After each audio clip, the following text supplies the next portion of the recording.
மனித இயல்பில் பெரிய அபாயம் ஒன்று உள்ளது. அவன் ஒருபோதும் சுய ஆராய்ச்சி செய்வது கிடையாது. சிம்மாசனத்தில் அமர்ந்து ஆளத் தகுந்த அரசனாகவே அவன் தன்னை கருதி கொள்கிறான்.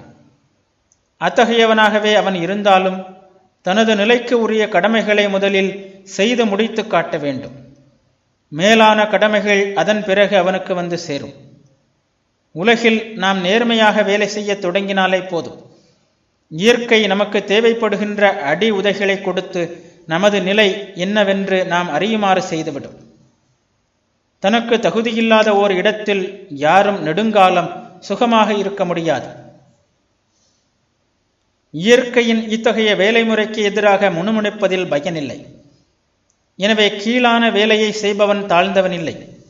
கடமைகளை வைத்து யாரையும் எடை போடக்கூடாது.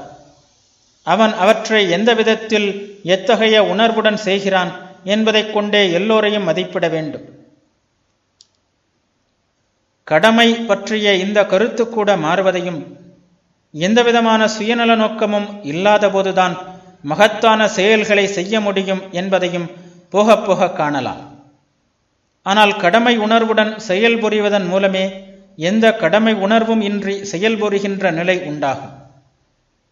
இந்த நிலையில் செயல் என்பது வழிபாடாக இல்லை, அதைவிட மேம்பட்டதாக மாறிவிடும். அப்போதுதான் செயலுக்காக செயல்புரிய முடியும். நன்னறி என்பதற்காக நாம் செய்தாலும் அன்புணர்வால் செய்தாலும் கடமை என்பதன் அடிப்படை தத்துவம் மற்ற எல்லா யோகங்களைப் போன்றதே. நம்மில் ஜீவ பாவனையை குறைத்து அதன் மூலம் உண்மையான மேலான ஆன்மாவை பிரகாசிக்க செய்வதே. வாழ்க்கையின் கீழ்நிலையில் மனிதனின் ஆற்றல் விரயமாவதை தடுத்து அதன் மூலம் ஆன்மா தன்னைத்தானே உயர்நிலைகளில் வெளிப்படச் செய்வதே அதன் நோக்கம். தொடர்ந்து கீழான ஆசைகளை மறுப்பதாலேயே இதனை நாம் சாதிக்க முடியும். கடமைக்கு இது மிகவும் தேவையாகும்.